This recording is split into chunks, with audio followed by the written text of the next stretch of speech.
Now, this morning, one person is dead and 3 people are seriously hurt after a shooting at a motel in Aurora. Police say 4 people were shot at the Quality Inn near I-70 and Airport Boulevard late last night. Police did not have any suspect information but said there was no threat to the public. It's been 2 weeks since Russia invaded Ukraine, and since then, Russia has escalated civilian attacks. Overnight, 3 people died, including 1 child, and 17 are hurt after Russia bombed a children and maternity hospital in the Ukrainian port city of Mariupol. The attack comes as around 200,000 civilians have tried to get out of the southern city with no success. Ukrainian President Volodymyr Zelensky called the bombing a war crime and proof of genocide. He adds to growing calls for an investigation into Russian war crimes. The Ukrainian prosecutor general says a special tribunal should be created for the unprecedented crisis. She said 39 countries have joined Ukraine's appeal to the International Court of Justice.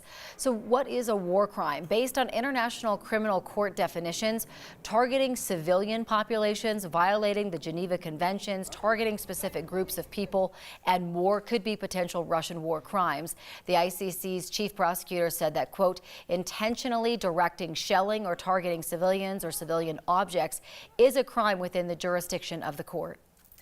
And we want to show you this map. It shows evacuations that happened across Ukraine on Wednesday. President Zelensky says nearly 35,000 people were rescued using humanitarian corridors, including from Kyiv, Sumy, and Enerhodar.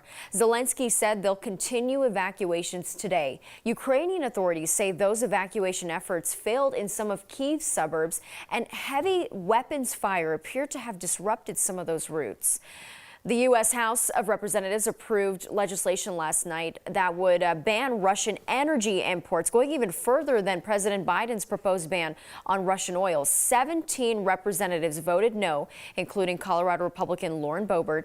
The bill also encourages a review of Russia's trade status and pushes sanctions on Russian officials accused of human rights violations. The House also approved a $14 billion aid package to Ukraine. On Wednesday, the White House warned that Russia could use chemical weapons in Ukraine or manufacture a false flag operation that uses them. It comes after Russia accused the U.S. of developing chemical weapons in Ukraine, which the U.S. immediately denied. The Kremlin has also accused the U.S. of declaring economic war through these ongoing sanctions.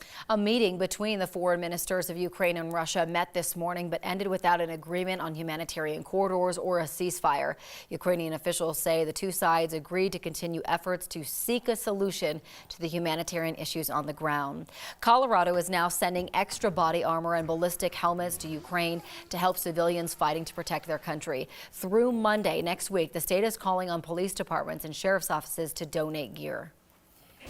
He was called one of the finest composers and musicians of his generation. Legendary jazz musician Ron Miles has died. He was a revered jazz trumpet player who has lived in Denver since 1974. He recorded many albums, toured the country playing jazz, and taught at MSU Denver. We spoke to Ron Miles a couple years ago about his career, and you can find that story right now on 9news.com. The 4 people killed in a crash in Commerce City last month were all 15 and 16-year-olds. Commerce City police released their names on Wednesday: Jamie Withers, Michael Burkhardt, Caitlin Sweeney, and John Bledsoe. John's brother, Joe, was also hurt in the crash. Prosecutors are dismissing charges against a man accused of starting the spring fire in southern Colorado in 2018.